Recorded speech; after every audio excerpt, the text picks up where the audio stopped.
आज हम पढ़ेंगे Stark Einstein law. Okay, in this law we will discuss about quantum efficiency. Okay, quantum efficiency क्या होती है कि कितने नंबर ऑफ मोल्स जो रिएक्टेंट है उसने कितने नंबर ऑफ मोल्स एनर्जी जो है एब्जॉर्ब की है. ठीक है, तो वो होती है क्वांटम एफिशिएंसी. एंड उसके बाद उसी से रिलेटेड है स्टार्क-आइंस्टीन लॉ. आइंस्टीन क्या होता है कि वन मोल किसी भी वन मोल रिएक्टेंट ने कितने नंबर ऑफ एनर्जी जो है वो एब्जॉर्ब की है. ठीक है, one Einstein 1 mole molecule of energy absorptions. ठीक है, एक मोल एनर्जी एब्जॉर्प्शंस को क्या बोलेंगे, वन आइंस्टीन बोलेंगे. तो सबसे पहले क्या होता है, photophysical reactions and photochemical reactions में क्या डिफरेंस है. तो फोटोफिजिकल रिएक्शंस वो होती हैं जैसे किसी रिएक्टेंट ने यहाँ पर क्या करा, कोई भी रिएक्टेंट है उसने कोई वेव जो है अपनी एब्जॉर्ब की. ठीक है, वेव या जिसे H बोलते हैं. ठीक है, कोई रे क्या है एब्जॉर्ब की, तो वहाँ वो क्या करेगा, एक एक्टिवेट मॉलिक्यूल बनाएगा. ठीक है, एक्साइटेड स्टेट में जाएगा. After excited state it will not produce product. Okay, ये प्रोडक्ट नहीं बनाएगा, ये क्या बनाएगा, फिर से अपनी जो है जहाँ से आया था, मतलब जो इसकी स्टेट है ग्राउंड स्टेट वहीं पर आ जाता है. एंड जो एनर्जी इसने एब्जॉर्ब की थी वो इमिट कर देता है. ठीक है, जबकि photochemical reaction is a different. ठीक है, इसमें क्या होता है, कोई रिएक्टेंट क्या करता है, H लाइट को एब्जॉर्ब करता है एंड एक्साइटेड स्टेट में जाता है. After that it convert in product, और ये क्या हो जाता है, प्रोडक्ट में कन्वर्ट हो जाता है. ठीक है, तो ये होता है, ये फोटोकेमिकल रिएक्शन होगी. ये क्या होगी, फोटोफिजिकल रिएक्शन. अब एनर्जी पर मॉलिक्यूल हम पता है कि H होता है, E बराबर H होता है. ठीक है, अब Na मॉलिक्यूल मतलब एक मोल में मान लो, जो एक मोल होता है उसमें मान लो कितने भी मॉलिक्यूल हो सकते हैं एक मोल में. ठीक है, हमने मान लिया Na है. अब मान लो जैसे ये इतना एक मोल है तो इसके अंदर कितने भी मॉलिक्यूल्स हो सकते हैं. ठीक है, तो उसको हमने Na मान लिया. तो एनर्जी पर मोल, अब सारे के सारे मोल में जो मॉलिक्यूल्स होंगे, सारे के सारे मॉलिक्यूल्स में कितनी एनर्जी हो जाएगी, Na मतलब हर एक मॉलिक्यूल में जितनी एनर्जी है इनटू H. ठीक है, पर मॉलिक्यूल पर मोल, एक मोल में टोटल कितनी है और कितनी उसने एब्जॉर्ब की है. एंड रिएक्टेंट, ये एनर्जी पर मोल किसकी है, रिएक्टेंट और या फिर मॉलिक्यूल्स की. तो यहाँ पे हमें पता है क्या होता है, न्यू बराबर होता है Hc अपॉन लैम्डा. तो Hc अपॉन लैम्डा बराबर क्या होगा, एक आइंस्टीन होगा, एनर्जी ऑफ आइंस्टीन. ठीक है, तो वन आइंस्टीन बराबर क्या होगा, 1 mole of molecule of energy absorb. कितनी एनर्जी एब्जॉर्ब की है, 1 मोल ने, पर मोल लिखा है ना, 1 मोल ने कितने नंबर ऑफ एनर्जी एब्जॉर्ब की है, उसी को वन आइंस्टीन बोलेंगे. ठीक है, अब क्या होता है, जो C बराबर होता है न्यू इंटू लैम्डा होता है, इसको हम आगे देखेंगे.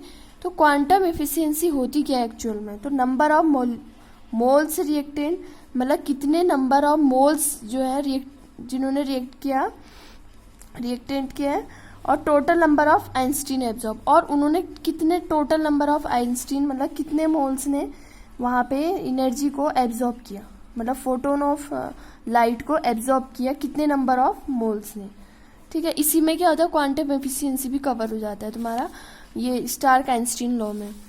तो इसमें क्या होता है, देखो N क्या हो गया, नंबर ऑफ मोल्स, E क्या हो गया, 1 मोल में, और Et क्या हो गया, टोटल जितने भी नंबर, जैसे नंबर ऑफ मॉलिक्यूल रिएक्टिंग कितने हो गए टोटल, जिनकी एनर्जी होगी अपॉन एक आइंस्टीन. ठीक है, एक आइंस्टीन किसके लिए, 1 मोल के लिए. 1 मोल में कितने हो सकते हैं नंबर, कितने भी हो सकते हैं, कितने भी नंबर ऑफ मॉलिक्यूल हो सकते हैं. तो टोटल नंबर ऑफ मॉलिक्यूल्स कितने भी हो सकते हैं ना, तो total number of molecules upon 1 Einstein moles.